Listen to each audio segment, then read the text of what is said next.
Maintenant, je crois.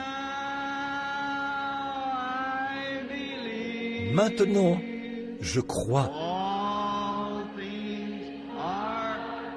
Tout est possible. Maintenant, je crois. Maintenant, je crois. Maintenant, je crois. Tout est possible. Maintenant, je crois. Restons debout un instant maintenant pour la lecture de la parole du Seigneur. Prenons Amos, le prophète Amos, au chapitre 3, et nous commencerons au verset 1.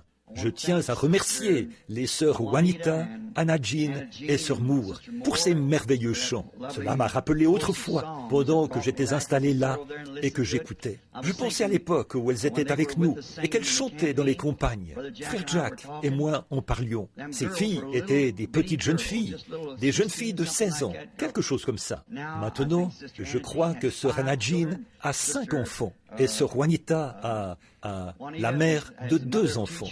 Et mes sœurs, nous sommes plus près maintenant de ce déclin de la vie que nous ne l'étions alors. Environ 16 ans d'écart. Il ne reste plus beaucoup de temps avant que nous passions de l'autre côté, ce temps glorieux. Maintenant, dans Amos, au chapitre 3, lisons.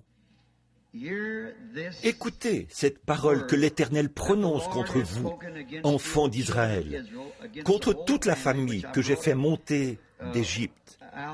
Je vous ai choisis, vous seuls, toutes les familles de la terre. C'est pourquoi je vous châtierai pour votre iniquité. 2 hommes marchent-ils ensemble sans en être convenus? Le lion rugit-il dans la forêt sans avoir une proie? Le lionceau pousse-t-il des cris du fond de sa tanière sans avoir fait une capture? L'oiseau tombe-t-il dans le filet qui est à terre sans qu'il y ait un piège? Le filet s'élève-t-il de terre sans qu'il y ait rien de pris? Sonne-t-on de la trompette dans une ville sans que le peuple soit dans l'épouvante? Arrive-t-il un malheur dans une ville sans que l'Éternel en soit l'auteur? Car le Seigneur ne fait rien sans avoir révélé ses secrets à ses serviteurs les prophètes. Le lion rugit, qui ne serait effrayé? Le Seigneur parle, qui ne prophétiserait? Courbons la tête. Seigneur Jésus, puisse ceci, ta parole, Seigneur. Puissions-nous avoir communion ce soir autour de cette portion. Nous te prions, Seigneur, de nous donner un contexte pour le sujet que nous allons prendre à partir de ceci. Et puisse-cela t'honorer. Bénis-nous, Seigneur, alors que ce soir, nous nous attendons à ta parole. Guéris les malades et les affligés, sauve les perdus, donne des forces, Seigneur, aux faibles, qui s'affaiblissent à la fois physiquement et spirituellement, et donne-nous un grand déversement de ta présence, car nous le demandons au nom de Jésus. Amen.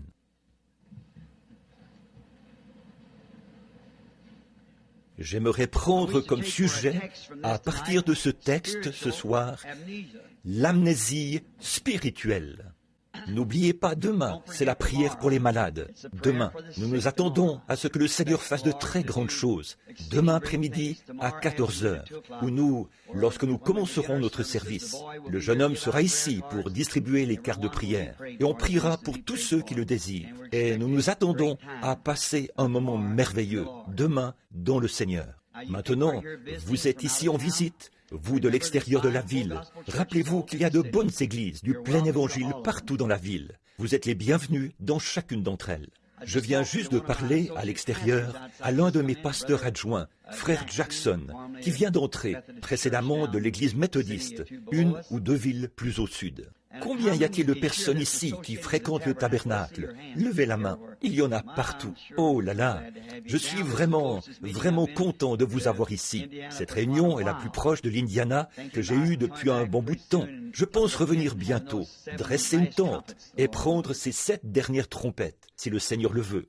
Bon, donc, rappelez-vous demain. N'oubliez pas, demain à 14 heures. Puis notre prochaine réunion commencera la semaine prochaine à Tampa, en Floride. Maintenant, je veux parler de l'amnésie spirituelle. Alors, parlons un peu de ce petit homme, Amos, brièvement, afin d'avoir notre contexte avant d'arriver au sujet. Ceci se passait à l'époque de la grande prospérité à Samarie. Israël avait prospéré.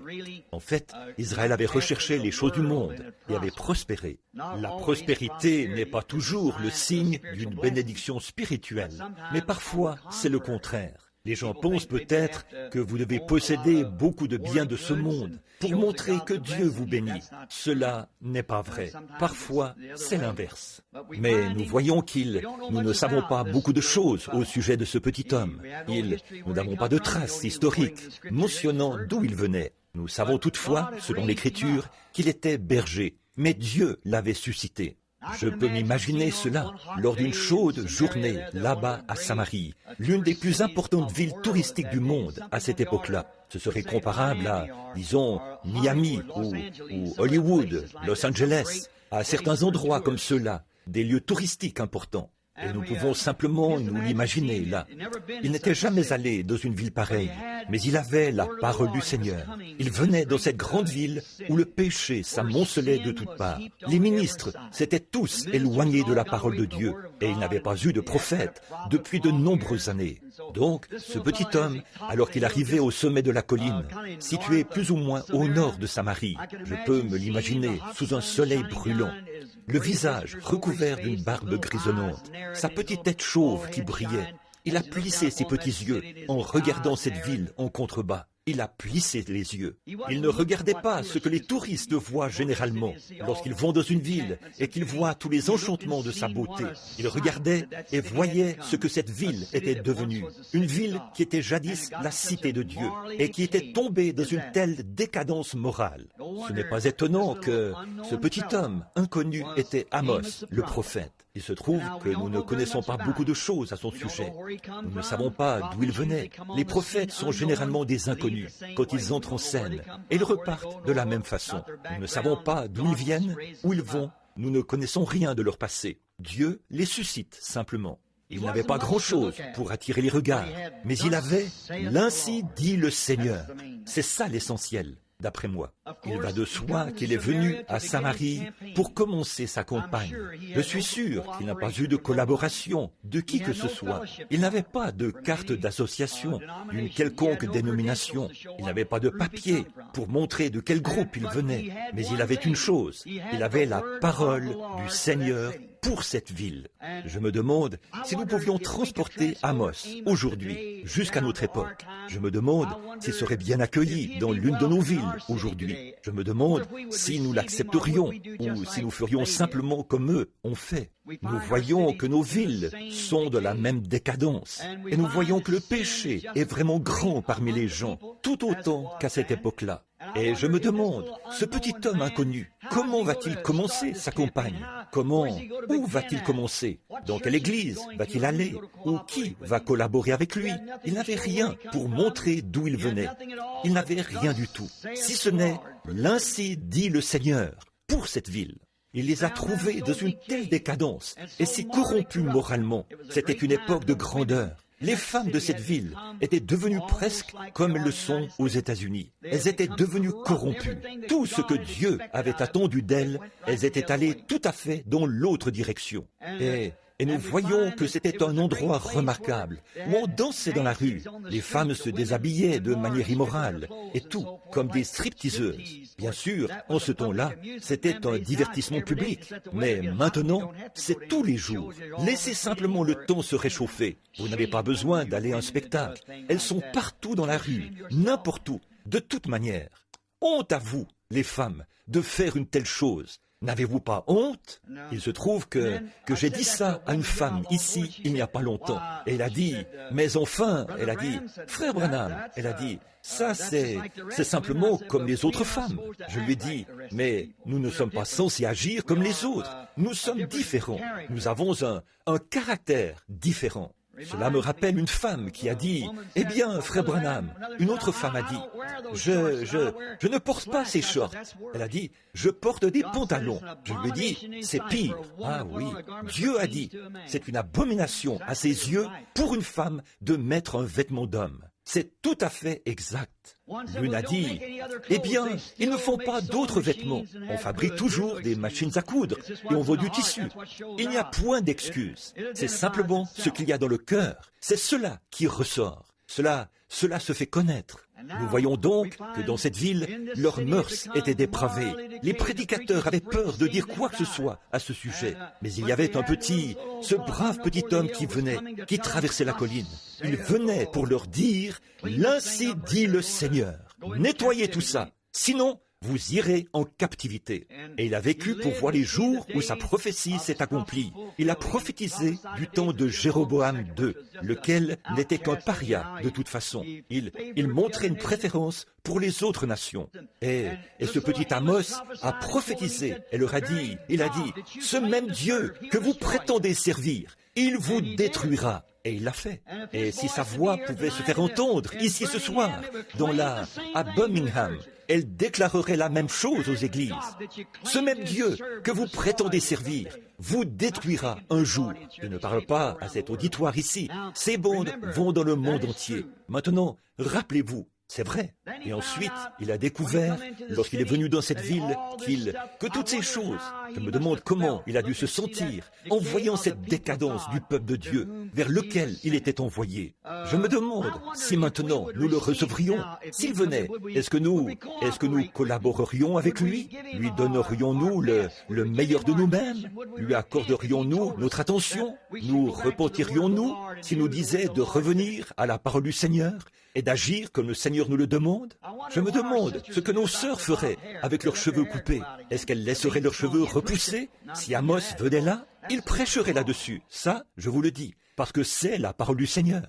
Je me demande si nos conseils qui présentent des diacres qui ont été mariés 3 ou 4 fois et ainsi de suite et qui cherchent à être diacres, je me demande si toutes ces choses, je me demande ce qu'ils feraient à des hommes qui laissent leurs femmes porter des shorts et aller dans la rue et tondre la pelouse, là dans le jardin, lorsqu'il y a des hommes qui passent. Je me demande ce qu'il dirait à des hommes comme ça. Il condamnerait sûrement cela de toutes ses forces, car il avait l'ainsi dit le Seigneur, et il ne pouvait rien faire d'autre. Il les avait trouvés, à cette époque-là, atteints d'une grave maladie, l'amnésie spirituelle. Et c'est exactement ce que nous avons aujourd'hui. Maintenant, comment savait-il ce qui allait arriver? Comment Amos le savait-il? Premièrement, c'était un prophète. Et ensuite, il savait, d'après la maladie, quel en était le diagnostic. Et il savait aussi quel en serait le résultat. Si un médecin regarde une tumeur maligne et voit que cette tumeur a déjà pris racine, il sait qu'il ne reste pas autre chose que la mort. C'est tout, à moins que Dieu intervienne. Eh bien, lorsque vous regardez une ville, que vous regardez un peuple, que vous regardez une église, et que vous voyez des gens qui sont si loin de Dieu, il n'y a qu'une chose à diagnostiquer, le péché. Et le salaire du péché, c'est la mort, c'est mourir. Le diagnostic démontre ce que c'est. Vous voyez, lorsque les gens s'éloignent de Dieu et ne veulent pas écouter la parole, lorsqu'ils n'ont plus de désir pour la parole, alors il n'y a qu'un diagnostic pour cela. L'âme qui pêche, c'est celle qui mourra. L'incrédulité vous séparera de Dieu. Exactement. Il a donc su quelle maladie, quel résultat il y aurait lorsqu'il a vu la maladie du péché dans la ville. Maintenant, cette amnésie, on nous dit que c'est qu'elle vous amène à un point où vous n'arrivez plus à vous identifier. C'est donc une chose inhabituelle. Elle ne se produit pas très souvent, mais elle est provoquée par un choc. Il s'agit d'une personne qui ne sait même plus qui elle est. On trouve ça après une guerre. Parfois des soldats en sont atteints. Parfois, les gens en sont atteints. Une autre chose qui peut provoquer cela, c'est l'inquiétude. L'inquiétude la provoque. L'inquiétude ne possède aucune vertu du tout. Oui, alors, passez par-dessus l'inquiétude et acceptez la foi. Quelqu'un a dit, « Bon, eh bien, si vous deviez être fusillé demain matin, ne vous inquiéteriez-vous pas ?» J'ai dit, « Non, je ne le pense pas. » Pourquoi? J'ai dit, l'inquiétude ne pourrait qu'aggraver mon état. Alors, quel bien la foi pourrait-elle apporter? J'ai dit, elle pourrait me délivrer. C'est exact, voyez. L'inquiétude ne possède absolument aucune vertu, tandis que la foi a toutes les vertus. Croyez. Donc, l'inquiétude provoque parfois cela. Et une autre chose qui la provoque chez les gens, c'est le fait de se retrouver entre deux avis.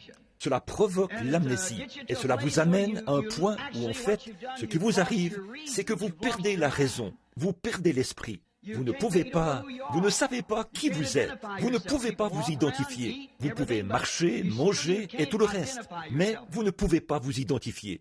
Vous avez fait des études supérieures, vous avez toujours la même instruction, mais vous ne savez pas d'où elle vient, vous ne savez pas qui vous êtes, vous ne connaissez pas votre appartenance. Ça, c'est l'amnésie, d'après ce qu'on nous dit.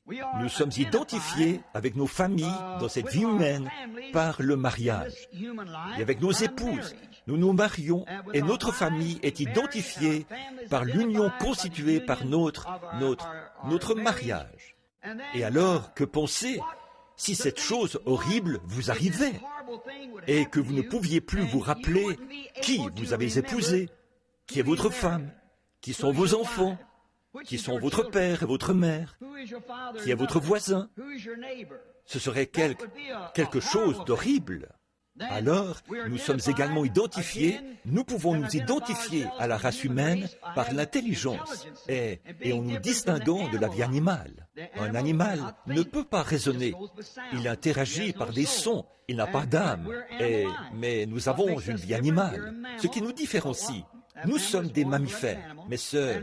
Les mammifères sont des animaux à sang chaud. Et nous avons certains traits qui rappellent ceux des animaux. Mais ce qui nous différencie, ce qui nous identifie, c'est que nous avons une âme, une conscience qui nous dit ce qui est bien et ce qui est mal. Alors, il y a le cas où, lorsque vous êtes atteint de cette amnésie, vous pouvez vous retrouver comme Nebuchadnezzar, qui un jour s'est élevé et à qui Dieu a laissé croire qu'il était un animal. Il a alors vécu dans les lieux déserts et a mangé de l'herbe comme un bœuf. Et ses poils ont poussé sur son corps comme les plumes d'un aigle. Et son cœur est devenu comme le cœur d'une bête. Voyez-vous, c'était une amnésie, parce qu'il avait oublié qu'il était un roi. Il avait oublié qu'il était un être humain. Et il a cru qu'il était un animal. C'est pour cela qu'il a agi comme un animal, parce qu'il avait oublié qu'il était un être humain. C'est si facile aujourd'hui. On oublie parfois ce qu'est l'Église chrétienne. On agit comme le monde. Cela montre qu'on a l'amnésie spirituelle, parce qu'on n'agit pas comme des chrétiens. On agit comme le monde. On reçoit le cœur du monde. Et voilà le résultat. Donc là, nous voyons qu'Israël avait exposé, s'était retrouvé exposé au monde et était tombé dans cette ornière. Et ce prophète avait été envoyé pour les en faire sortir, s'il le pouvait, et leur dire cela. Dieu, par sa grâce, a choisi Israël parmi toutes les familles de la terre. La grâce avait fait cela. Il leur avait donné la meilleure terre. Il leur a donné des maisons qu'ils n'avaient pas eu à construire. Dieu a fait cela. Il a choisi. Il leur a donné des fermes qu'ils n'avaient pas achetées. Il leur a donné à manger ce qu'ils n'avaient pas planté. Il leur a donné des puits qu'ils n'avaient pas creusés. Il leur a donné des victoires qu'ils n'avaient pas remportées. Il leur a donné une grâce qu'ils n'avaient pas méritée. Dieu a fait cela par sa grâce à l'égard de ce peuple, Israël, ses élus, ses bien-aimés. Et il a dit dans la Bible, il l'a trouvée dans les champs, une jeune fille assise dans son sang. Il l'a lavée et nettoyée, et tout ce qu'il a fait. Mais après que Dieu eut usé envers elle de toutes ses grâces, et qu'elle fut devenue riche, elle a été frappée d'amnésie, et elle a oublié complètement d'où venaient ces choses. D'après moi, c'est l'image des États-Unis en 1964. On souffre de la même maladie. Nous avons de grandes églises puissantes. Nous sommes un grand peuple puissant. Nous sommes des millions.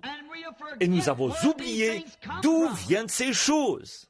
Ils étaient gravement atteints de cette maladie, après que Dieu a été bon envers eux et qu'il les a ramenés de tous les pays païens, qu'il eut fait d'eux un peuple séparé, mis à part pour lui. Et il a dit, il a pris un cep dans un pays et l'a planté dans un autre pays.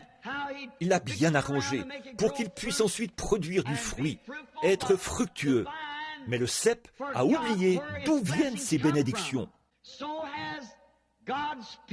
De même, le peuple de Dieu, en ces derniers jours, a oublié ce que voulait dire avoir un témoignage chrétien. C'est de nouveau cette amnésie qui est venue sur les gens. Ils ne peuvent pas s'identifier. Ils ont tout oublié à ce sujet. Ils avaient oublié sa sainteté. Ils avaient oublié sa loi. Les femmes vivaient comme les autres femmes. L'Église de Dieu et son peuple ont toujours été un peuple séparé, un peuple appelé à sortir, un peuple acquis, une nation sainte, un sacerdoce royal, offrant à Dieu des sacrifices spirituels, les fruits de lèvres qui donnent gloire à son nom. Dieu a appelé son Église et l'a séparée du monde précisément dans ce but. Et il leur a donné une loi, et elle doit être sainte. Il a dit, je suis saint, et vous devez être saints, et sans la sainteté, personne ne verra le Seigneur. C'est Dieu lui-même qui l'a dit. Il avait appelé ce peuple à être ce genre de peuple-là, mais ils l'avaient oublié. Ils avaient oublié ces lois, et ils avaient oublié la moralité. Les femmes dans la rue, les femmes israélites, là, chacune s'attendait à concevoir par la vertu du Saint-Esprit pour enfanter le Messie, bien qu'agissant comme cela. Elle manifestait là un caractère épouvantable. Je veux m'arrêter ici un instant pour dire que c'est la même chose parmi nos gens aujourd'hui qui se disent chrétiens. C'est une question de caractère. Si seulement vous pouviez vous en rendre compte. Une fois dans le sud, j'ai lu une histoire qui s'est passée là-bas, au temps où ils avaient des esclaves. Ils prenaient ces gens et les vendaient au marché, comme vous le feriez d'une voiture d'occasion. Il y avait alors un acheteur, un négociant, qui venait et prenait ces esclaves et les échangeait comme on le ferait avec une voiture ou autre chose. Ces esclaves étaient loin de leur patrie. Ils venaient d'Afrique. Les Boers les avaient kidnappés et amenés jusqu'ici dans les îles, en Jamaïque et autour. Ensuite, ils les faisaient entrer clandestinement aux États-Unis et les vendaient comme esclaves. Nous voyons donc que ces gens étaient tristes. Ils avaient été kidnappés de leur patrie. Ils avaient été pris par un ennemi. Et ils étaient tristes. Ils ne reverraient plus jamais leur mari ou leur femme, ou leur père, leur mère, leurs enfants. Ils étaient absolument... Il fallait les fouetter avec des fouets pour les faire travailler, car ils étaient tristes. Un jour, un négociant est passé dans une certaine plantation et a vu un groupe d'esclaves en train de travailler. Il est entré et a demandé au propriétaire, « Combien d'esclaves avez-vous » Il a dit, « 100. » Il a dit, « En avez-vous que vous aimeriez échanger ou vendre » Il a dit, « Oui. » Il a dit, « Permettez-moi de les regarder d'un peu plus près. » Il est donc allé dans le champ et les a observés. Et il a vu qu'il fallait les fouetter. Au bout d'un moment, il a vu un jeune homme qu'on n'avait pas besoin de fouetter. Il bombait le torse et relevait le menton. On n'avait pas besoin de le fouetter. Alors, le négociant a dit, « C'est cet esclave-là que j'aimerais acheter. » Il lui a dit, « Mais il n'est pas à vendre. » Il a dit, « Alors, qu'est-ce qui fait que cet esclave est différent ?» Il a dit, « Est-ce que cet esclave est le chef des autres ?» Il a dit, « Non, c'est un esclave, rien de plus. » Il a dit, « Alors, vous le nourrissez peut-être différemment ?» Il a dit, « Non, il mange à la cantine avec les autres esclaves. » Il a dit, « Alors, qu'est-ce qui le rend si différent des autres esclaves ?» Il a dit, « Je me suis moi-même posé longtemps cette question. Mais un jour, j'ai appris que là-bas, dans la patrie d'où il vient, son père est le roi de toute la tribu. Et bien qu'il soit étranger, loin de chez lui, il sait pourtant qu'il est un fils de roi. Et il se comporte comme un fils de roi. Je me suis dit, mais si un noir venant d'Afrique sait que son père est membre d'une tribu et qu'il est le roi d'une tribu, qu'est-ce que cela devrait produire chez un chrétien né de nouveau, un homme ou une femme, alors que notre Père est le roi du ciel dans la gloire? Nous devrions nous comporter comme des chrétiens et des chrétiennes. Nous devrions le montrer par notre conduite, par notre habillement, par notre façon de parler, par notre vie. Bien que nous soyons étrangers, pourtant nous sommes enfants du roi. Amen. Notre caractère, notre perte de sens moral, à l'époque où nous vivons maintenant, Israël était tombé dans cette même ornière et était aussi immoral. Ils avaient oublié les lois de Dieu. Tu ne commettras point d'adultère et tu ne convoiteras point la femme de ton prochain, et ainsi de suite. Ils avaient oublié ces lois. Ils ne voulaient plus ça. Et ils voulaient être comme le reste du monde, tout comme l'Église est devenue aujourd'hui. Une fois, Israël, au commencement, a voulu avoir un roi à sa tête. Samuel leur a dit, le prophète qui leur avait été envoyé, il a dit, « Eh bien, vous ai-je déjà dit quelque chose au nom du Seigneur qui ne soit pas arrivé ?» Ils ont dit, « Non, jamais. Vous ai-je déjà supplié de me donner de la nourriture ou de l'argent, de votre argent pour vivre? Non, tu ne l'as pas fait. Tu ne nous as jamais rien dit, Samuel, qui ne soit arrivé. Et tu ne nous as jamais demandé notre argent à nous pour vivre. Mais pourtant, quoi qu'il en soit, nous voulons ce roi. » Dieu a dit à Samuel, « Laisse-les en avoir un. Ce n'est pas toi qu'ils ont rejeté, c'est moi qu'ils ont rejeté. » Israël s'était retrouvé dans ce même état. Il ne voulait plus les prophètes de Dieu. Il n'avait pas besoin d'eux. Et si l'un d'eux venait leur apporter la parole et qu'il essayait de les ramener à la parole, ils la rejetaient. Ils le font toujours lorsqu'ils sont dans cette sorte de dépravation. Lorsque le monde et l'Église s'unissent, alors ils ne veulent rien de spirituel. Ils ne veulent pas de l'ainsi dit le Seigneur. Ils veulent ce qu'ils veulent. Ils veulent le monde et dire qu'ils sont chrétiens et vivre dans le monde, vivre avec le monde et vivre comme le monde et maintenir néanmoins leur confession qu'ils sont chrétiens. Vous savez ce que c'est? C'est de l'amnésie spirituelle. C'est exactement ça. Ils ne savent pas qui ils sont. Ils ont oublié ce qu'ils sont censés faire. Si quelqu'un venait comme cela aujourd'hui, il serait rejeté de la même manière. Ils étaient gravement atteints de cette maladie. Et c'est pareil aujourd'hui. Ils ne pouvaient plus s'identifier aux choses surnaturelles parce qu'ils ne le voulaient pas. La parole, l'évangile, ils n'en voulaient pas. La maladie du péché les avait atteints et ils aimaient cela. Le péché est plaisant pour le cœur non converti. Cela semble bien beau à l'esprit non converti, mais c'est le chemin de la mort. Il ne reste rien d'autre que la mort. Le salaire du péché, c'est la mort. Et vous devez récolter ce salaire. Vous avez semé le vent et vous moissonnez maintenant la tempête. Les signes spirituels et la prédication d'un messager ordonné par Dieu ne les émouvaient plus. Les femmes pouvaient leur rire au visage et dire « Je n'ai pas besoin d'aller écouter ce genre de choses. » C'est bien ce qui se répète encore. Qu'est-ce? L'amnésie spirituelle. C'est exactement ça. Ils ont oublié que Dieu et sa parole, c'est la même chose, et qu'il ne peut pas la changer. Si un prophète entrait en scène en ce temps-là et donnait un signe spirituel, une voix spirituelle, et qu'il y avait la voix de Dieu derrière, il ne faisait que se moquer de cela et en rire. Vous connaissez le vieux dicton, les insensés marchent avec des souliers cloutés là où les anges craignent de poser les pieds. Voilà ce que fait cette amnésie spirituelle. Cela fait que les gens n'arrivent au point où ils n'ont plus de sentiments en eux. Ils ne veulent rien de spirituel.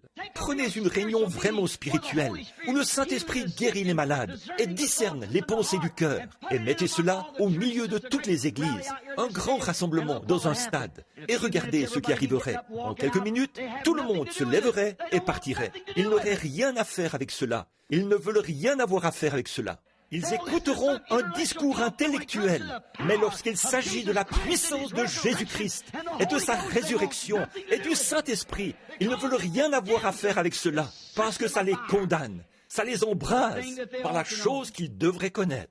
Bien sûr, aucun châtiment appliqué en sa saison n'est plaisant, mais si vous cédez à cela produit les fruits de la repentance. Ainsi, nous voyons que lorsque cette amnésie spirituelle s'empare des gens, alors ils se retrouvent dans un état grave. Maintenant, nous voyons la même chose. Là, vous devez être identifiés. Quelque part, vous devez montrer, votre vie montre, ce soir, où vous êtes identifiés. Vous êtes identifiés ou en Christ ou hors de Christ. Vous n'êtes pas à mi-chemin. Il n'existe pas d'homme ivre qui soit sobre. Il n'y a pas d'oiseau noir qui soit blanc. Ou bien vous êtes sauvé, ou bien vous n'êtes pas sauvé. Vous êtes un saint ou un pécheur, l'un ou l'autre. Et votre attitude spirituelle envers la parole de Dieu identifie exactement où vous vous tenez. C'est vrai. La parole de Dieu, confirmée, prouve que le baptême du Saint-Esprit est tout à fait le même qu'il était au jour de la Pentecôte, ou dans n'importe quelle époque. Et Jésus-Christ est le même hier, aujourd'hui et éternellement. Et votre attitude envers cela identifie si vous êtes atteint d'amnésie spirituelle ou pas. C'est vrai. Peu importe que vous soyez un diacre ou même un prédicateur, cela ne fait pas... Oui, il l'attrape aussi. Nous voyons donc que c'est contagieux et que cela frappe partout. Maintenant, remarquons. Maintenant, pour être un Américain, je dois être identifié avec ma nation. Maintenant, écoutez attentivement. Pour être un Américain, à ma naissance dans ce pays, je deviens un citoyen et je suis identifié avec cette nation. Tout ce qu'elle est, je le suis. Tout ce qu'elle a été, je le suis. Étant identifié comme un Américain, je dois alors prendre sur moi toute sa honte, toute sa gloire. Peu importe ce qu'elle est, je le suis, parce que je suis identifié avec elle. Amen. Je veux que vous saisissiez cela. Je suis identifié en tant que citoyen américain. Alors tout ce qu'elle était, je le suis. Tout ce qu'elle est, je le suis. Je dois être une partie de cela. Si je suis un citoyen américain, je suis une partie de l'Amérique. Et tout ce qu'elle est, je le suis. Je ne dois jamais oublier ceci. Si je veux rester un vrai citoyen américain, je dois toujours me rappeler que je suis ce qu'est ma nation, parce que je suis identifié avec ma nation. De l'oublier ou qu'il me faille combattre pour elle, ou mourir pour elle, ou défendre tout ce qu'elle défend. Je dois le défendre. Ce qu'est ma nation, je le suis. Ce qu'elle défend, je le défends. Pour être un Américain loyal, je dois être prêt à mourir pour elle, combattre pour elle, la défendre, faire tout ce qu'il faut. Je fais partie d'elle. Vous ne pouvez pas la critiquer sans me critiquer. Lorsque vous dites quelque chose contre elle, vous le dites contre moi, car je suis un Américain. Ce qu'on dit contre vous, comme Américain, ce qu'on dit contre cette nation, on le dit contre vous, car vous en êtes une partie. Ne l'oubliez jamais. Lorsque vous l'oubliez, vous avez l'amnésie, assurément. Et rappelez-vous, vous n'êtes plus un citoyen américain si vous n'arrivez pas à en devenir une partie. Vous devez l'être. Ce qu'est l'Amérique, vous devez l'être aussi. Je dois en être un participant. Ceci est ma nation. Je dois en être un participant. Ce qu'elle est, je le suis. Voyez, ce qu'elle était, je le suis. Peu importe ce qu'elle était, je suis toujours ce qu'elle était. À titre d'Américain, j'ai débarqué à Plymouth Rock avec elle, avec les ancêtres. J'ai dû le faire. Je suis une partie d'elle. J'ai chevauché avec Paul Revere pour l'avertir du danger. Si je suis un vrai citoyen américain, j'ai débarqué à Plymouth Rock. J'ai chevauché avec Paul Revere pour l'avertir du danger. Comprenez-vous ce que je veux dire maintenant? J'ai traversé le Delaware glacé avec George Washington, avec ses soldats nu-pieds. J'étais là, car je suis identifié avec cette nation. Ce qu'il a fait là était une partie de moi. Ce que je fais maintenant est une partie de lui. J'étais identifié avec Washington au Delaware. Je me suis tenu aux côtés de Stonewall Jackson quand les probabilités de réussite étaient si faibles et qu'on lui a demandé « Comment peux-tu te tenir comme un mur de pierre alors que tes probabilités de réussite sont faibles ?» Ce petit homme timide, aux yeux bleus, a donné un coup de pied dans la poussière avec ses bottes et il a dit « Je ne bois jamais un verre d'eau sans remercier le Dieu Tout-Puissant. Je dois me tenir avec lui comme un mur de pierre. » Je me suis tenu là avec Stonewall Jackson. Pour être américain, j'ai été identifié avec lui et sa prise de position. Traversant le Delaware, livrant des batailles. J'ai hissé le drapeau. J'étais avec eux lorsqu'ils ont hissé le drapeau sur Guam, après que des milliers de soldats américains ont donné leur vie. Et quand ce petit groupe est arrivé là et a commencé à hisser le drapeau, j'ai été identifié avec la montée de ce drapeau. Chacun d'entre nous l'a été. Tous les citoyens américains ont été identifiés avec ce drapeau qui flottait sur Guam. Lorsque j'ai entendu dire qu'on avait hissé ce drapeau là-bas, des larmes ont coulé sur mes joues. C'était moi, c'était vous, c'était nous tous, lorsque nous avons été identifiés là-bas avec cela. Tout ce qu'elle est, je le suis. Toute sa gloire est ma gloire.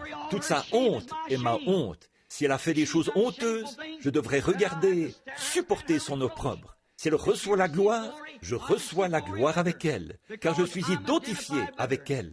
Maintenant, pour être identifié, un Américain doit prendre position pour toute la honte de l'Amérique, toute la gloire de l'Amérique, tout ce qu'elle a jamais été, tout ce qu'elle est ou tout ce qu'elle sera. Vous êtes identifié avec cela.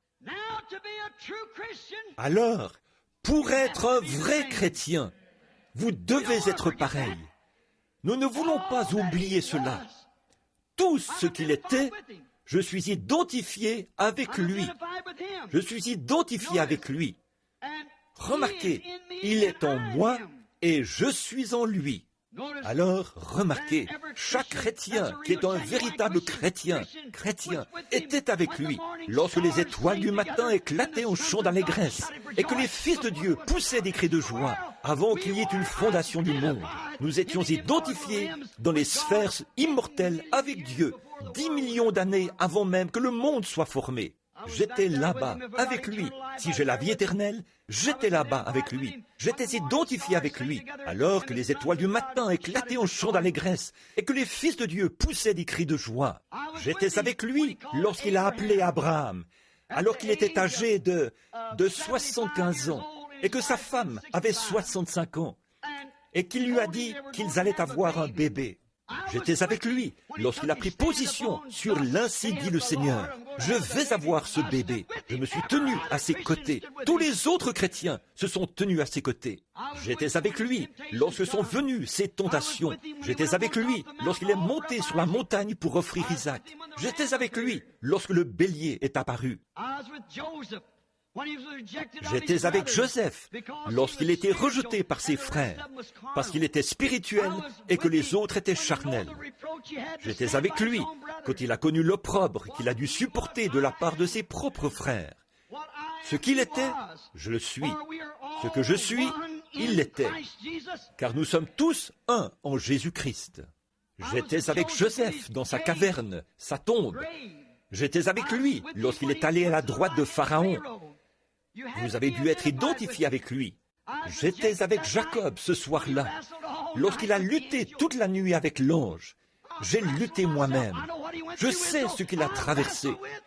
J'ai donc lutté en même temps que Jacob, car je suis son frère. J'étais avec Moïse lorsqu'il est allé en Égypte. J'étais avec Moïse au buisson ardent. Si vous êtes un chrétien, vous êtes identifié avec ces personnages de la Bible. Ne l'oubliez pas. J'étais avec Moïse lorsque tous les gens se sont retournés contre lui. J'étais avec Moïse lorsqu'il a traversé la mer Rouge, lorsqu'il a levé la main et qu'il s'est mis en route et que la mer Rouge s'est ouverte. J'ai été identifié en Christ à ce moment-là et j'ai été avec Moïse à cette heure-là. Quoi que les chrétiens aient été, quoi que les croyants aient été, chaque croyant est maintenant identifié avec cette même personne. Quoi que cela soit, vous devez être identifié. Ne l'oubliez pas. Quand cela arrive, vous avez l'amnésie spirituelle. Vous avez oublié qui vous êtes. Donc, identifiez avec lui, avec Moïse, lorsqu'il a traversé la mer. J'étais avec Élie du temps d'Akab, lorsqu'ils ont dû choisir qui ils serviraient, Dieu ou Balaam. Nous étions avec lui sur la montagne du Carmel, lorsqu'il a dû choisir, car nous sommes identifiés dans le corps du même Dieu que celui dans lequel il était identifié. Si nous sommes donc identifiés dans ce corps, nous devons nous rappeler que nous étions là avec lui. C'est vrai. Bon, j'étais avec David lorsqu'il était rejeté par ses propres frères. J'étais avec David. Vous l'étiez aussi. Si vous êtes un chrétien, vous devez être identifié dans son rejet.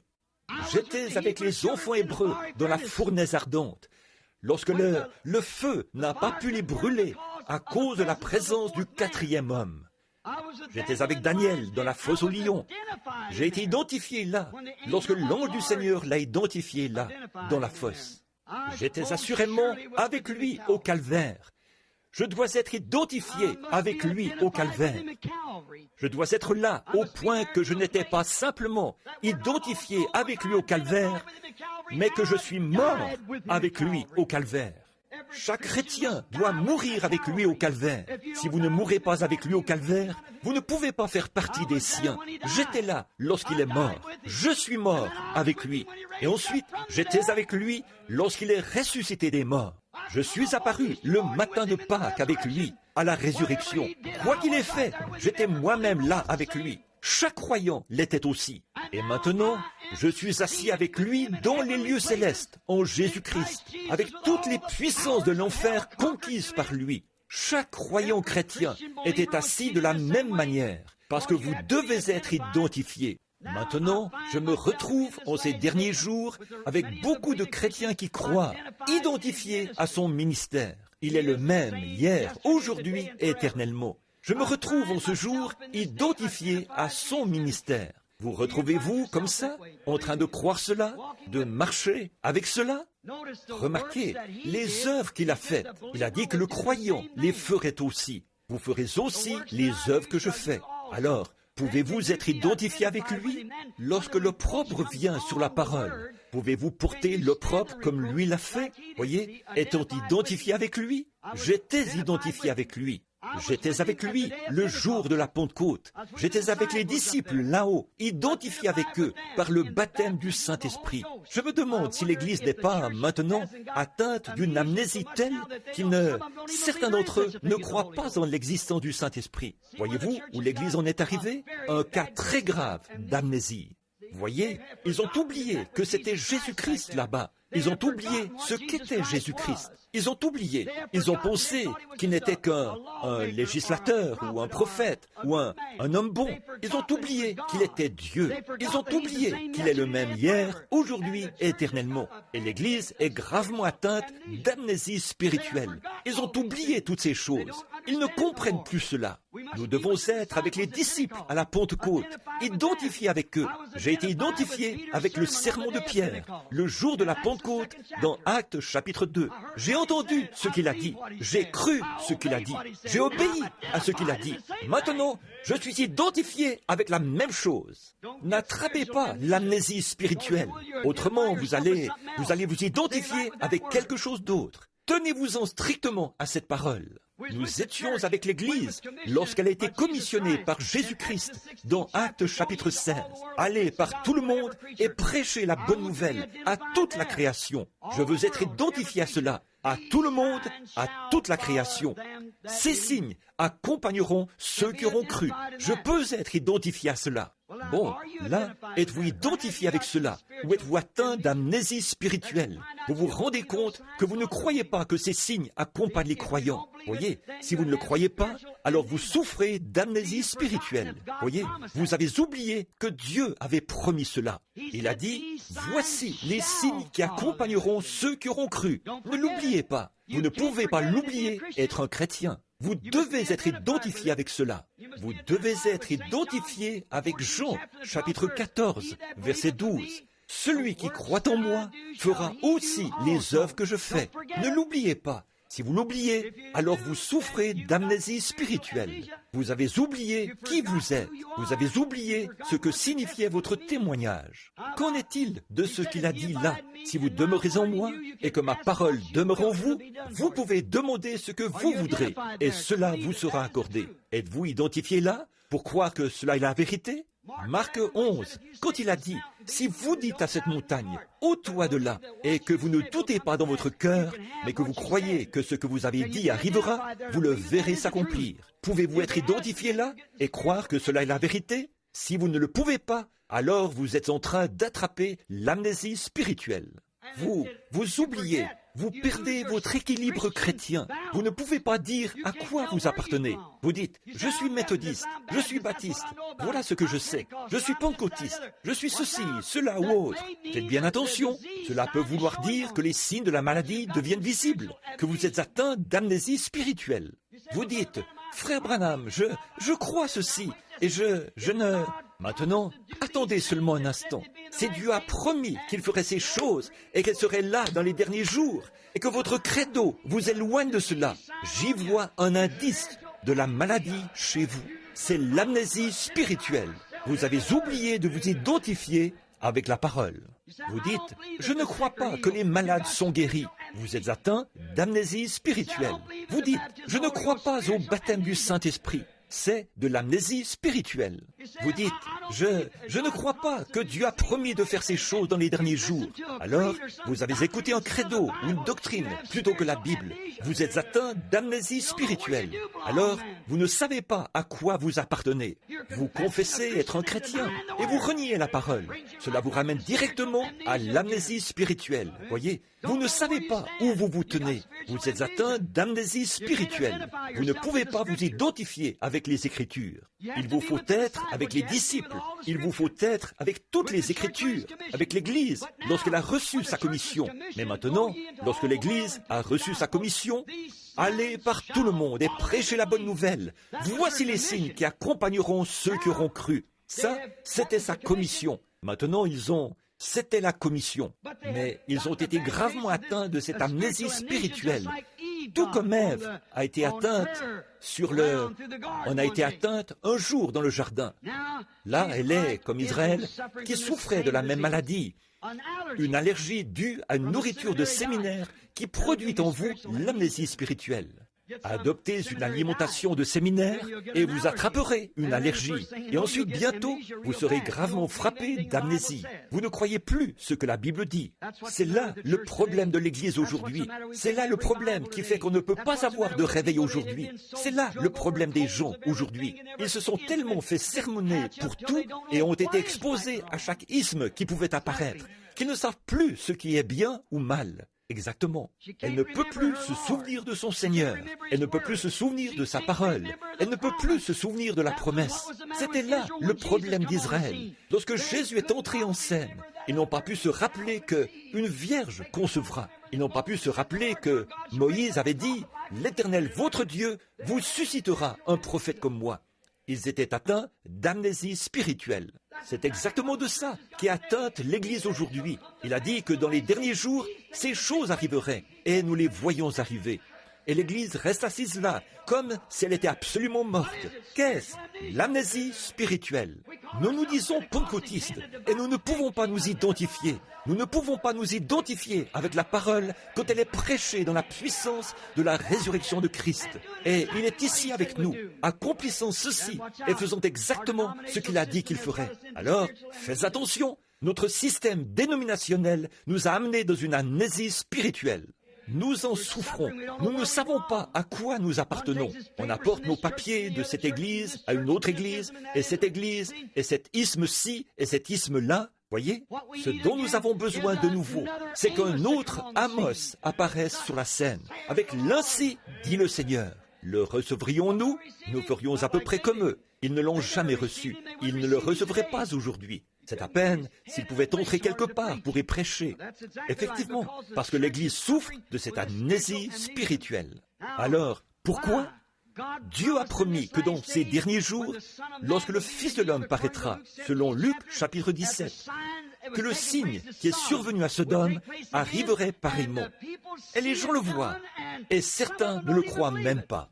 Ils pensent que c'est de la télépathie. Ils pensent que c'est un esprit du diable. Qu'est-ce? Ils souffrent d'amnésie spirituelle. C'est tout à fait exact. Ils ne peuvent pas comprendre le Seigneur. Jésus-Christ est le même hier, aujourd'hui, éternellement. Ce qu'il était alors, il l'est maintenant. Mais qu'est-il arrivé? Nous ne pouvons simplement plus nous identifier avec la parole. Pourquoi? Elle ne sait pas si elle est un club ou si elle est une église. Elle ne veut pas être appelée un club et elle ne peut pas être appelée une église. Parce que pour être appelée une église, elle devrait s'identifier avec Christ. Cela provoque en elle l'amnésie spirituelle. Et elle ne veut pas être appelée un club.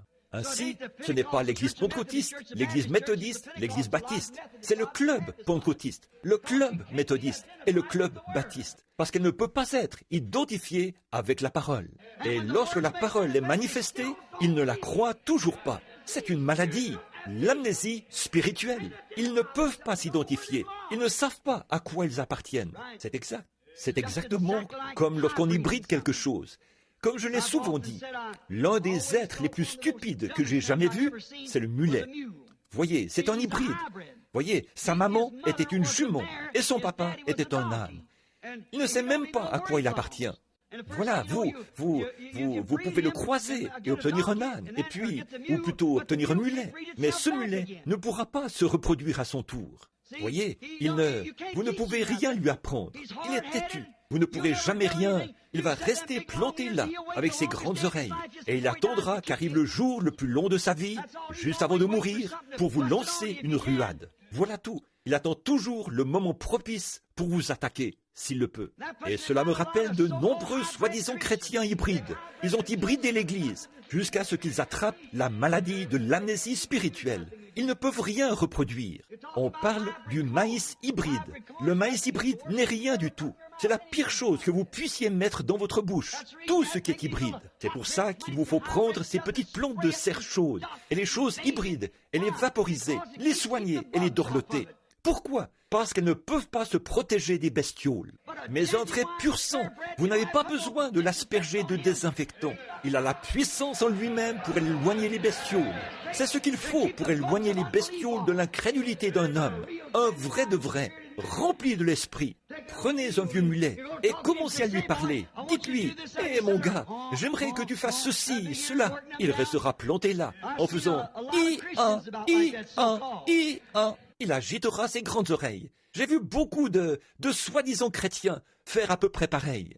Vous dites, Jésus-Christ, le même hier et éternellement. Voici les signes qui accompagneront ceux qui auront cru. I-1, je crois que le temps des miracles est passé. I-1, I-1, I-1. Voyez, il ne sait pas ce qu'il croit vraiment. Il ne sait rien. Il ne sait pas d'où il vient. Il ne sait pas où il va. Il a une amnésie de cheval. Il ne sait pas d'où il vient et il ne peut pas aller plus loin. Mais moi, j'aime un vrai pur sang. Oh, il est doux. On peut lui parler. Il sait qui est son papa, qui est sa maman, qui sont son grand-papa et sa grand-maman. Il a des documents qui montrent qu'il est de race pure, qui indiquent ses origines. Et j'aime le chrétien de lignée pure. Il peut remonter jusqu'au jour de la Pentecôte dans la parole de Dieu et s'identifier avec les saints là-bas, lorsque la puissance du Saint-Esprit est venue sur eux. C'est ça, un chrétien de lignée pure. Il connaît ses origines. Il ne s'identifie pas aux méthodistes, aux baptistes, ni à rien d'autre. Il s'identifie dans la parole de Dieu. Il sait exactement à quoi s'en tenir. Le sang royal de son Père coule en lui, le sang de Jésus-Christ. Il sait ce que ce sang produit. Il croit chaque parole. Dieu agit en lui et le confirme par les signes qui l'accompagnent, comme il l'a promis. Il ne souffre d'aucune amnésie spirituelle. C'est un vrai pur sang. J'aime ça. Mais l'Église aujourd'hui est gravement atteinte d'amnésie spirituelle. Elle ne sait pas à quoi elle appartient. Elle a oublié tout ce qui concerne cela, a oublié toutes ces choses qui font d'elle une Église. Qu'est-ce qui nous a rendus aussi riches que nous sommes? On se retrouve dans l'Odyssée, dans un endroit riche comme l'était Israël. Lorsqu'ils étaient pauvres et qu'ils devaient se confier en Dieu pour tout ce qu'ils faisaient, tout ce qu'ils avaient, qu'ils se confient en Dieu, alors Dieu était avec eux. Ils étaient spirituels et allaient de l'avant.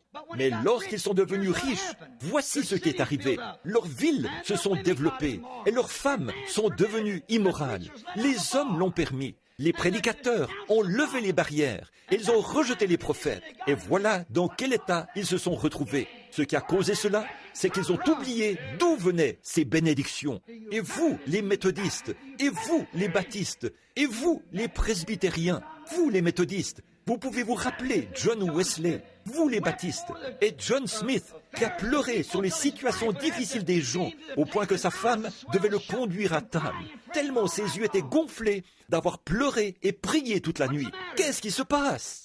John Wesley a dit que l'une des grandes choses, je crois que c'était l'un des premiers pères méthodistes qui a dit la honte pour les filles de l'église méthodiste, c'était qu'elles aient commencé à être si mondaines qu'elles portaient des bagues aux doigts. Que dirait-il maintenant alors qu'elles portent des shorts?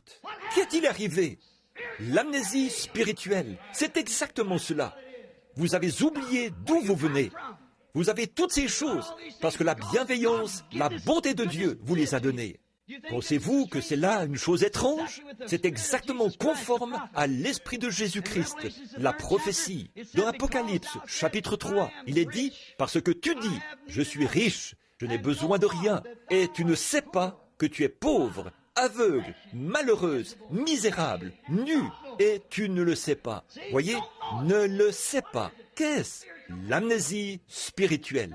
Ils ne le savent pas. Les églises ont l'argent maintenant. Il n'y a quasiment pas d'église dans le pays, de dénomination qui ne vaille des millions et des millions de dollars. Ils investissent des millions et des millions de dollars dans des bâtiments et autres, et prêchent que la venue du Seigneur est proche.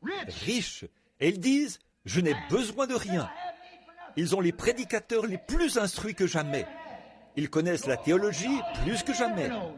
Et ils ont les bâtiments les plus grands dans les meilleurs endroits de la ville. Ils ont reçu le feu vert pour faire tout ce qu'ils voulaient faire. Et ensuite, qu'est-ce qu'ils ont fait? Ils ont attrapé l'amnésie spirituelle et ont oublié que c'était Dieu qui avait fait cela pour eux, tout comme Israël. Et la Bible a prophétisé. Jésus-Christ a envoyé son ange à Jean et a dit que ce dernier âge de l'Église serait atteint de cette amnésie spirituelle. Ils étaient misérables, rappelez-vous. Ils pensent qu'ils sont grands, ils pensent qu'ils ont quelque chose. Mais il a dit qu'ils étaient misérables, malheureux, pauvres, aveugles et nus, et ne le savaient pas. Et il n'y a pas moyen de le leur dire.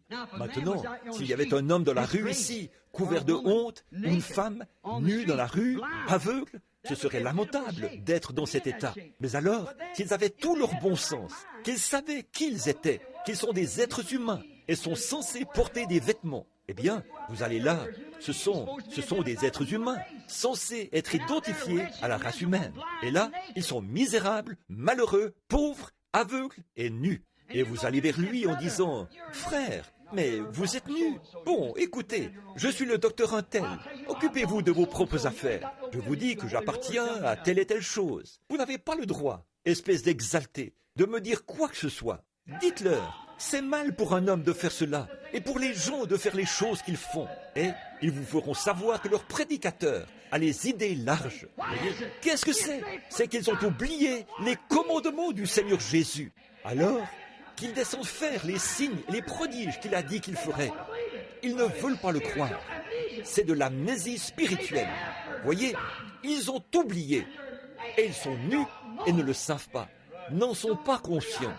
Ils pensent, pourvu que j'appartienne à l'Église, c'est tout ce qu'il faut. Oh frère, cela ne veut pas dire plus pour Dieu que d'être franc-maçon ou autre chose. De n'importe quel autre club, d'être rattaché à l'Église, cela ne veut rien dire pour Dieu. Il faut que vous soyez des fils et des filles de Dieu. Il faut que vous soyez nés de Dieu. Et Dieu est la parole. Lorsque je deviens une partie de mon Père, je deviens tout ce qu'est mon Père. Lorsque vous devenez une partie de Dieu, vous devenez Dieu dans sa plénitude, sa parole intégrale. Vous la croyez entièrement. L'amnésie spirituelle. Qu'arriverait-il si vous ne saviez pas que votre nom était ce qu'il est, et si vous êtes, que vous venez d'une bonne famille, ce que je vous souhaite, si vous venez d'une famille de gens bien, que va-t-il arriver si vous oubliez votre nom de famille, que vous allez quelque part et que vous avez une conduite scandaleuse? Ils disent, ne vous appelez-vous pas Jones, ou quel que soit votre nom? Eh bien, je ne sais pas qui j'étais, voyez? Alors vous voyez, c'est terrible d'être comme ça, de se retrouver dans ce terrible état. Eh bien, c'est justement là où l'Église est arrivée. Elle est censée être la représentation de Jésus-Christ. Mais elle a oublié cela, parce qu'on a injecté en elle des credos et des dénominations qu'ils ont acceptées à la place de la parole. Elles sont nues, aveugles, misérables, et ne le savent pas. Il n'y a pas moyen de le leur dire. Il se peut que je ne revienne plus à Birmingham. Mais voici une fois où ils vont l'entendre. Voyez, c'est vrai. Je ne suis responsable que de semer la semence. C'est Dieu qui la dirige vers le terrain où elle est censée aller. Oubliez, oui, ils ont oublié la parole de la promesse. Ils ont oublié. Israël était dans cette sorte de pétrin lorsque Jésus est arrivé. Il avait oublié. Ils avaient regardé. Oh, ils ont dit qu'ils croyaient qu'un Messie allait venir.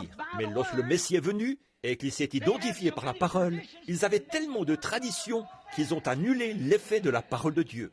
Et Jésus a promis que juste avant la fin des temps, ce qui est arrivé à Sodome arriverait pareillement et que ce serait identifié. Et les gens sont si traditionnalistes qu'ils ont annulé l'effet de la promesse de Dieu par leur tradition, l'amnésie spirituelle. L'amnésie spirituelle, c'est exactement ça. Voyez, ils ont oublié ces choses. Oh, je fais partie de ceci. J'ai fait ceci. J'ai dansé par l'esprit. J'ai fait ceci. Oh là là, là là. Cela n'a rien à voir, rien du tout. Comment pouvez-vous être un chrétien et nier la parole? Vous ne le pouvez pas. Dieu est la parole. Si la parole est en vous, vous êtes la parole. C'est la même chose. Tout ce qu'est la parole, vous l'êtes. Amen. Si je vis dans cette génération, la portion de la parole qui est promise pour cette génération, je dois être cela. Si je veux être un chrétien, je dois être identifié avec tout ce que la Bible prêche et défend. Alléluia! Vous allez m'appeler un exalté de toute manière. Et je me sens pas mal religieux en ce moment. Oui, monsieur. Je dois être identifié avec tout ce que cette Bible revendique. Elle a ses revendications et si je n'ai pas été frappé par cette amnésie spirituelle des temps modernes, je serai et peux être identifié avec elle. Si je la renie, alors je suis atteint d'amnésie spirituelle. Quelque chose est arrivé. J'ai accepté un credo, une doctrine, une église ou un groupe d'hommes. Je ne peux pas le faire. Et pourtant, la parole vient et s'identifie. C'est pour cela que Jésus n'a pas été reconnu. Oh, ils ont dit, eh bien, cet homme est saint, et il y a notre saint prêtre et notre saint ceci. Et Jésus a dit, vous avez pour père le diable, et vous faites ses œuvres. Savez-vous que Caïn a aussi offert un bon sacrifice? Il était sincère. Il a construit un autel. Il s'est agenouillé et a adoré, et a offert un sacrifice et a prié Dieu. Et c'est Dieu, c'est tout ce que Dieu réclame de vous, d'être membre de l'Église, d'avoir un autel, de payer votre dîme, d'aller à l'Église et de vivre une bonne vie. Si c'est tout ce qu'il réclame, il a été injuste de condamner Caïn, parce qu'il a fait la même chose. Oui, monsieur, exactement.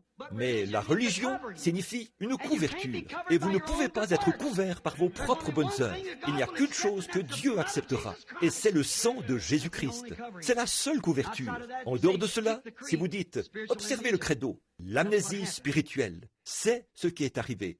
Maintenant, remarquez, ils ont oublié leurs paroles. Ils ont oublié la Bible. Ils ont oublié la promesse. Ils essayent de vivre dans le reflet de ce qu'étaient les méthodistes, de ce qu'étaient les baptistes, de ce qu'était quelqu'un d'autre. Voici la promesse du jour, et Dieu qui la prononce par sa parole, et la confirme de nouveau, et prouve que c'est ainsi, et il ne la croit pourtant pas. L'amnésie spirituelle, c'est tout à fait exact, complètement amnésique. Il ne la croit absolument pas du tout. Un soldat français, on m'a raconté une petite histoire, juste avant que nous terminions. Je ne savais même pas que c'était si tard. Il me reste encore 10 pages de notes ici. Je les prendrai une autre fois. Remarquez, un soldat français, ils avaient un groupe de soldats qui rentraient de l'armée, et ils étaient atteints de cette amnésie. Celle-ci provient d'un choc sur le champ de bataille.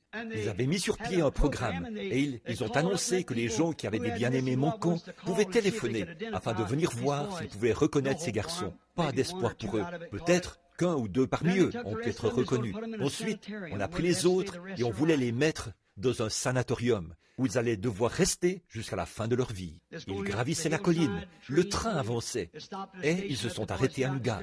Ils ont permis aux garçons de descendre pour se dégourdir les jambes. Les gardes sont allés sur la colline pour les surveiller parce qu'avec l'amnésie, eh bien, on devait les surveiller. Ils ont alors observé un jeune homme qui était là. Il est sorti et a commencé à regarder le réservoir d'eau. Il a parcouru de regard toute la colline. Il s'est frotté le visage et il a observé. Puis il a regardé de nouveau et il a vu ce réservoir d'eau. Il a regardé autour de lui, là, à la gare, et il a commencé à marcher. Plutôt que de l'arrêter, le garde l'a suivi. Il a gravi la colline, a descendu un petit sentier, a tourné à droite, a gravi une autre petite colline, et il est arrivé à une petite cabane en rondin. Il a regardé. Un vieil homme est sorti sur la galerie, sa canne à la main. Il est sorti et il l'a pris dans ses bras. Il a dit, « Mon fils, je savais que tu reviendrais. On m'a dit que tu étais mort, mais je savais que tu reviendrais. » Et le garçon est revenu à lui. Son amnésie l'a quitté. Il a pu identifier qui il était. Il savait que c'était son père. Ô soldat de la croix, qui a été traumatisé par tellement d'instructions, tellement de chocs par les dénominations et les credos et les shows du monde, pourquoi ne te mets-tu pas simplement à l'écart pendant quelques instants pour regarder dans la Bible ? Peut-être que tu regarderas de côté et d'autre, puis tu pourrais te retrouver identifié comme croyant dans la parole un de ces jours.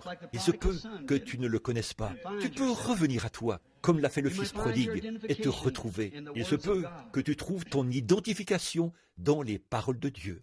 Quelqu'un a dit l'autre jour, il n'y a pas longtemps, il a dit « Frère Branham, regardez-nous, les pentecôtistes, quelles belles églises nous avons. » Eh bien, nous avons des ministres qui ont été formés.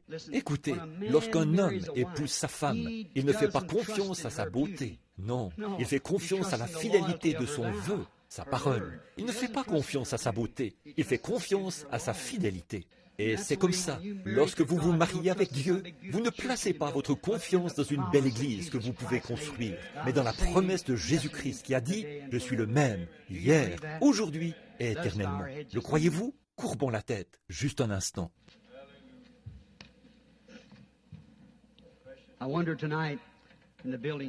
Je me demande ce soir, ici dans le bâtiment où les gens sont assis, où il y a des hommes et des femmes qui sont éternels, des gens en route pour l'éternité. Et vous savez qu'un jour ou l'autre, vous devrez rencontrer Dieu. Et je me demande si vous avez eu une petite bouffée de cette amnésie et que vous avez été identifié dans la mauvaise chose et que vous voudriez en quelque sorte regarder de côté et d'autre ce soir et découvrir si vous ne pouvez pas être identifié en Jésus-Christ. Voulez-vous lever la main et dire « Priez pour moi, frère Branham. Je veux être identifié comme un vrai chrétien, un vrai croyant. Que Dieu vous bénisse. Que Dieu vous bénisse. Soyez bénis. Oh oui, partout. Que le Seigneur Dieu vous bénisse. Quelqu'un en haut, au balcon, dites, frère, je crois vraiment que c'est la vérité. Je crois, comme chrétien, que nous ne sommes pas des chrétiens comme ceux qu'il y avait dans le temps. Qu'en est-il de vous, pentecôtistes, lorsque vos mères et vos pères se tenaient là dans la rue et qu'ils tapaient sur un vieux tambourin? Et votre mère, comme elle devait être épuisée. Elle luttait pour pouvoir prendre soin de vous, petits-enfants.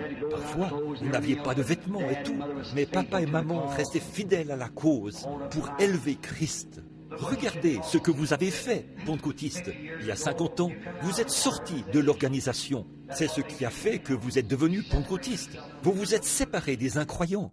Et comme une truie retourne à son bourbier, et un chien à ce qu'il a vomi, vous êtes retournés. Vous avez fait la même chose et vous êtes entrés dans le même gâchis que celui duquel vous étiez sortis. Qu'est-ce qui se passe? L'amnésie spirituelle s'est manifestée parmi les gens. Vous avez vos credos et vos papiers de la dénomination maintenant, et vous êtes au même niveau que les autres. Vous voulez être avec les autres. Vous avez permis à vos femmes de se couper les cheveux, de mettre du maquillage. Vous leur avez permis de faire toutes ces choses et d'amener toutes ces choses dans les églises. Qu'est-ce? L'amnésie spirituelle. Et puis, bien vite, lorsque Dieu commence à visiter son peuple, alors qu'est-ce qui arrive? Vous ne pouvez pas le recevoir. Voyez-vous, vous avez été tellement malade à cause de cette amnésie. Voyez, vous n'avez rien entendu d'autre. Ne pensez-vous pas que vous devriez vous éloigner juste quelques instants de ce credo et prendre la Bible et voir comment un chrétien est censé être identifié? Voici les signes qui accompagneront ceux qui auront cru.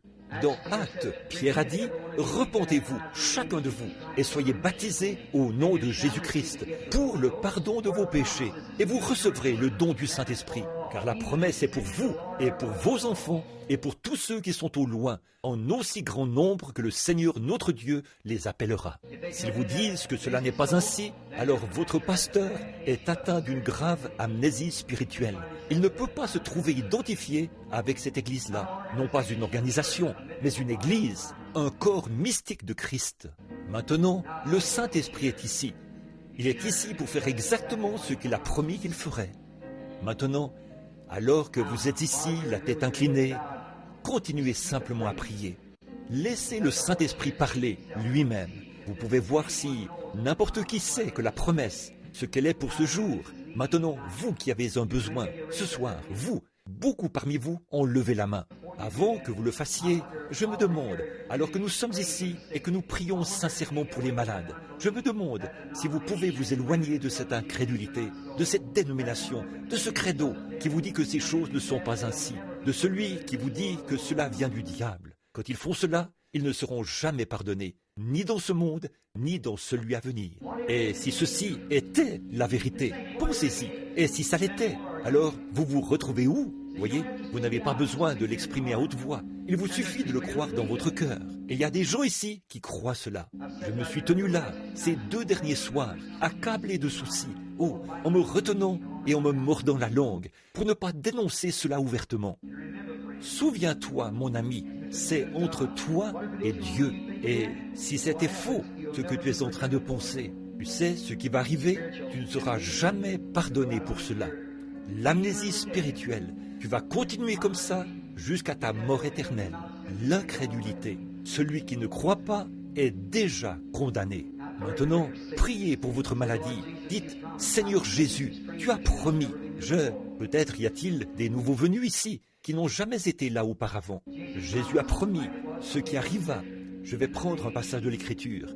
Du temps de Lot, lorsque Dieu a été manifesté dans un corps de chair. Et le peuple, Abraham, le groupe élu, le groupe qui avait été appelé à sortir. Et le nom d'Abraham a été changé en Abraham. Alors il a vu la parole faite chair. Et celle-ci a discerné les pensées qui étaient dans le cœur de Sarah. Et lorsque la semence royale d'Abraham est apparue, c'est ce qu'il a fait. Et ils l'ont appelé un démon. Il a dit, maintenant, lorsque le Saint-Esprit viendra, il fera la même chose. Il a dit, maintenant, il y a le pardon pour vous, quand vous m'appelez ainsi. Mais lorsque vous parlerez contre le Saint-Esprit, il n'y aura plus de pardon. Maintenant, puisse-t-il venir dans sa puissance, parmi cet auditoire, où que vous soyez, et, avec son discernement spirituel, montrer qu'il est la parole. Et s'il y en a ici qui souffrent de cette amnésie, qu'ils soient sans excuse, avant qu'on fasse cet appel à l'autel. Que le Seigneur Dieu nous aide. Maintenant, avec la tête inclinée, priez avec respect. Voyez, il y a une dame assise là devant moi. Elle a porté les mains à son visage. Elle souffre de la colonne vertébrale et elle est aussi atteinte de nervosité. Elle souffre de l'estomac et elle est assise là devant moi maintenant. Et afin qu'elle puisse reconnaître cela, elle ne vient pas d'ici. Elle vient d'une ville qui s'appelle Macon. Oui. Croyez-vous que Dieu puisse me dire qui vous êtes? Vous êtes mademoiselle Ayers. Si c'est juste, levez la main. Je vous suis inconnu. C'est vrai, n'est-ce pas? Maintenant, vos ennuis sont terminés. Jésus-Christ, vous avez touché son vêtement. Il vous a guéri. Maintenant, croyez-le simplement. Il y a un homme assis au fond du bâtiment. Il recherche le baptême du Saint-Esprit. Il veut le baptême de l'Esprit. Il se tient là, devant moi. Lui non plus n'est pas d'ici. Il vient de la Caroline, de Charlotte. Son nom est Lippo. Croyez de tout votre cœur, et Dieu vous remplira du Saint-Esprit, mon frère, si vous le croyez.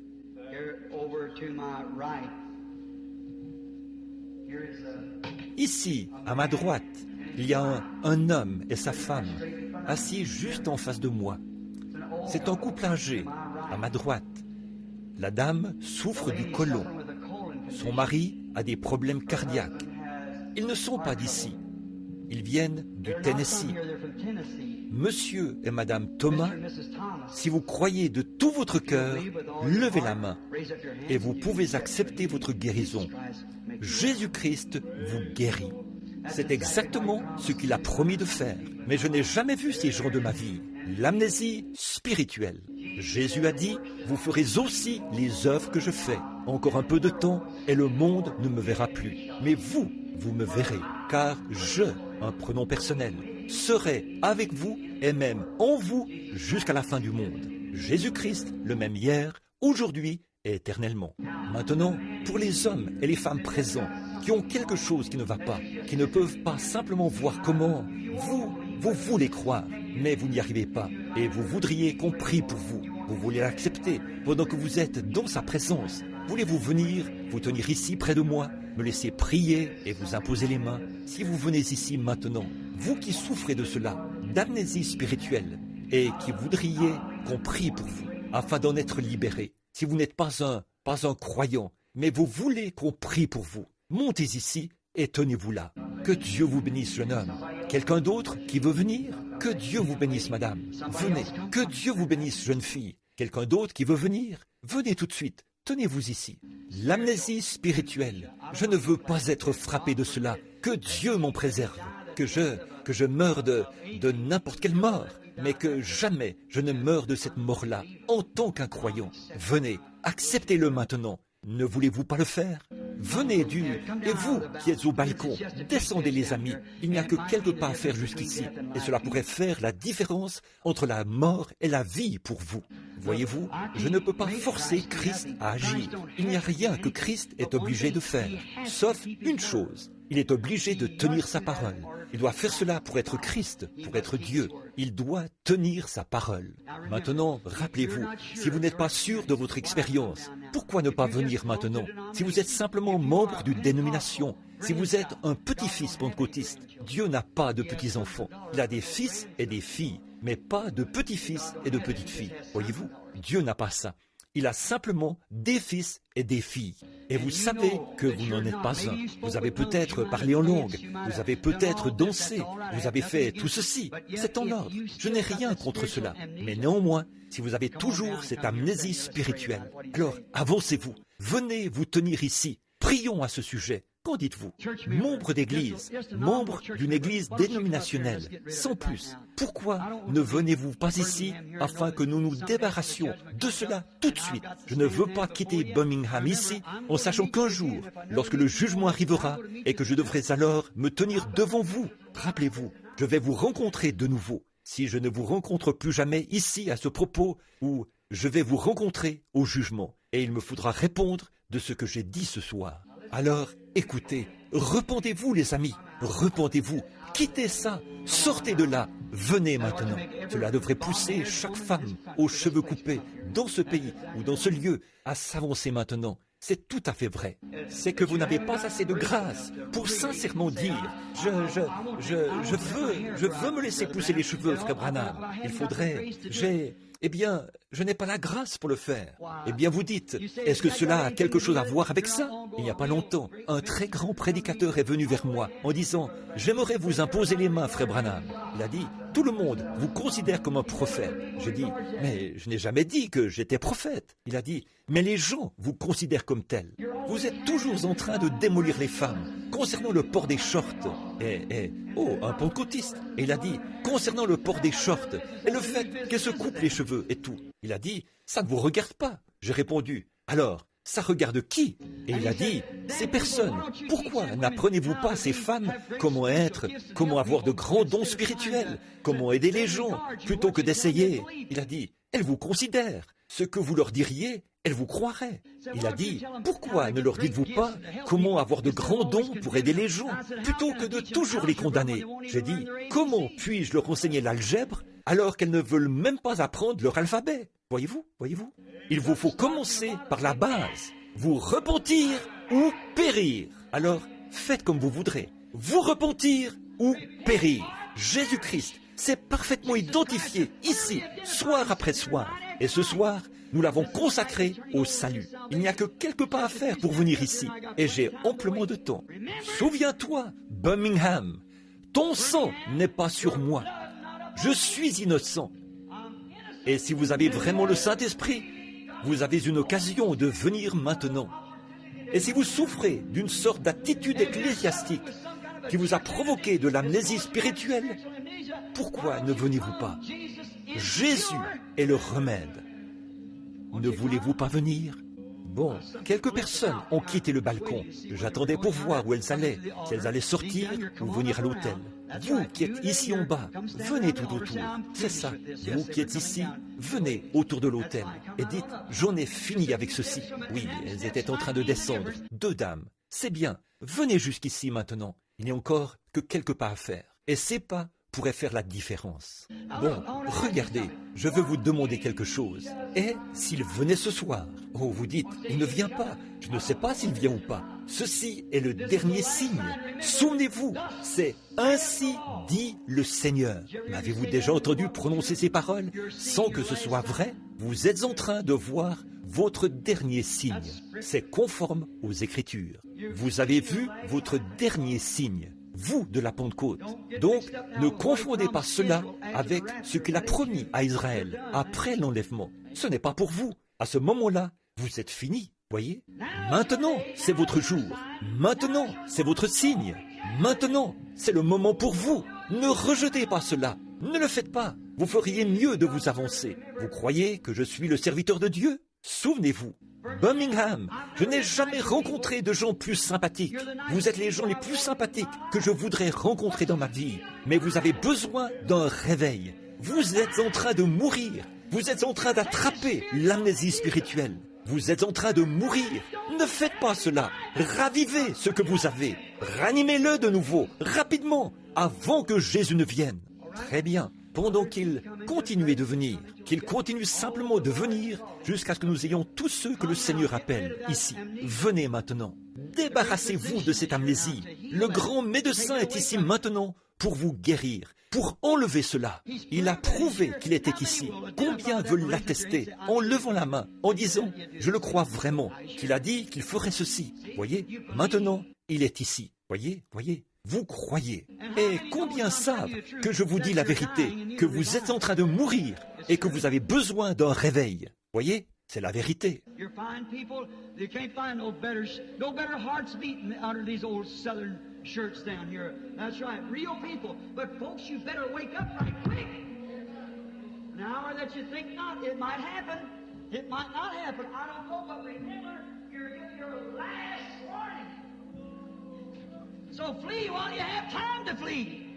Vous êtes de braves gens.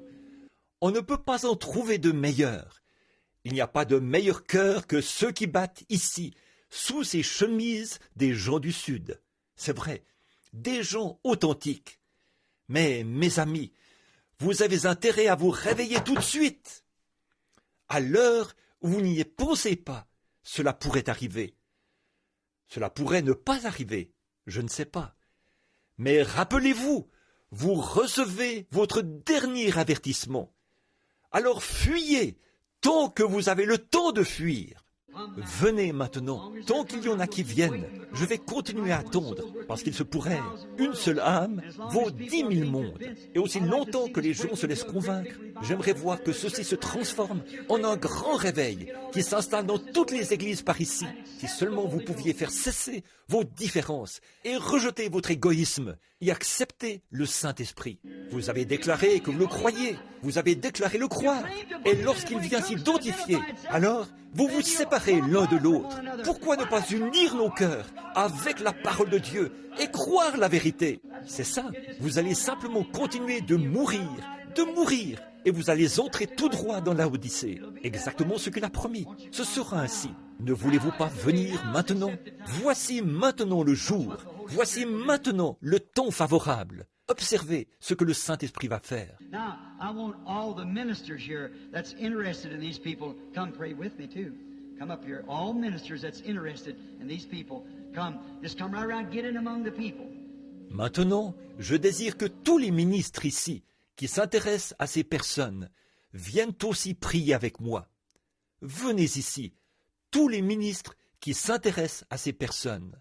Venez ici autour. Venez parmi les gens. Un ministre ou un accompagnateur spirituel, une bonne accompagnatrice spirituelle qui veut se tenir là avec ces femmes. Je veux croire de tout mon cœur que le Saint-Esprit va venir dans cet endroit, ici même, en ce moment, et simplement s'identifier lui-même parmi ces personnes. Maintenant, permettez-moi d'abord de donner des directives à ces personnes ici. Maintenant, mes amis, quelle que soit la raison pour laquelle vous êtes ici, il le sait. Et je peux vous le prouver. Il prendra une personne après l'autre, vous amènera ici, sur cette estrade, et il n'y aura pas une seule chose qu'il ne fera pas connaître. Cela se passe ainsi, en effet, depuis que je suis un jeune garçon. Ce don n'est pas remis en question. Mais la question est, pouvez-vous le recevoir? Le croyez-vous? Il est ici maintenant. Eh bien, s'il est ici, alors la seule chose, c'est qu'il tient sa parole. Donc, croyez simplement que vous le recevez. Acceptez-le. Levez-vous et dites, Seigneur Dieu, je suis ici pour l'accepter. Et restez simplement là jusqu'à ce que cela arrive. Comme Buddy Robinson l'a dit une fois, dans un champ de maïs, il a dit, Seigneur, si tu ne me donnes pas le Saint-Esprit, lorsque tu reviendras, tu trouveras là un tas d'ossements. Il était tout à fait sérieux. Et vous n'allez rien recevoir de Dieu à moins d'être poussé à bout. Bon, avez-vous remarqué la récolte d'aujourd'hui? Avez-vous remarqué ce que nous faisons aujourd'hui? Nous, en fait, nous avons suffisamment de Dieu en nous pour venir sur l'estrade et dire « Oui, peut-être que je ferais mieux de m'avancer là. » Or ça, c'est ce qu'on expérimente dans le monde entier. Oui, je ferais bien d'y aller, me tenir là. Vous dites « Eh bien, je ne sais pas. Me voici, voyez. Quel endroit où se trouver? Il n'y a pas de feu qui brûle. Il n'y a pas d'enthousiasme. Il n'y a pas de « Allez, vas-y !» Et en tant qu'évangéliste, cela me tue de voir le peuple de Dieu dans cet état-là. Nous sommes censés brûler d'ardeur. Mais vous voyez, qu'est-ce que c'est? C'est exactement ce que je vous ai dit. Apocalypse 3, vous êtes tièdes. Et il a dit, parce que vous êtes tièdes, alors je vais vous vomir de ma bouche. N'est-ce pas vrai? C'est ce qu'il a dit. Et s'il l'a dit, c'est ce qu'il va faire. Alors, ne faisons pas partie de cette foule-là. Vous êtes ici, avec des besoins. Recevons-le, sinon mourrons ici même. C'est vrai, recevons-le, sinon mourrons. Maintenant, mon cher frère, ma chère sœur, si je pouvais descendre pour vous aider à faire quelque chose, je le ferais volontiers. Maintenant, par un don, je peux vous dire pourquoi vous êtes ici. Je peux vous dire ce qu'il y a par le Saint-Esprit, par l'Esprit de Dieu. Je peux vous dire pourquoi vous êtes venus, ce que vous avez fait, quel sera l'avenir, ou quelque chose comme cela. Mais ça ne va pas régler la question. Il faut que vous acceptiez ceci, vous-même. Il faut que ce soit vous. Maintenant, êtes-vous prêts? Levez la main et dites « Je suis prêt. Je suis prêt à mourir ici même. » Mais ne le faites pas, à moins que ce soit vraiment votre intention. Je suis prêt à mourir ici même ou à obtenir ce que je désire de Dieu. Amen. Êtes-vous vraiment prêt? Alors que l'auditoire se lève, partout, maintenant, ensemble, unissons-nous ensemble, prions. Et simplement, vous les ministres, avancez-vous vers ces personnes qui sont là, vers chacune d'elles. Et vous représentez les mains de Christ maintenant. Vous qui voulez le Saint-Esprit, vous qui voulez cette expérience, non pas une excitation remplie d'émotions. Vous voulez le Saint-Esprit, la vie, le germe de vie à l'intérieur de vous. Et vous voulez vous débarrasser de cette amnésie qui fait que vous ne pouvez pas vous identifier. Vous ne savez pas où vous vous tenez. Vous ne savez pas ce que vous êtes. Débarrassons-nous-en tout de suite. Il y a une nouvelle naissance ici pour vous. Une réelle, une authentique nouvelle naissance. Maintenant, imposons les mains à ces personnes. Levons tous les mains et prions d'un commun accord. Père céleste, au nom du Seigneur Jésus, fais, Seigneur, qu'au nom de Jésus-Christ, le Saint-Esprit vienne ce soir, ce samedi soir, comme quand le Saint-Esprit est descendu comme un vent impétueux, que ces personnes soient baptisées dans le Saint-Esprit, que le feu et la puissance de Dieu ne les quittent pas. S'ils sont là demain matin, puissent-ils rester jusqu'à ce que le Saint-Esprit vienne. C'est ça qu'il faut, c'est ça, le voilà, c'est le Saint-Esprit qui vient. Je l'ai déjà fait, je sais ça. C'est tout. Croyez-le maintenant. Acceptez-le. Soyez remplis de ces bénédictions.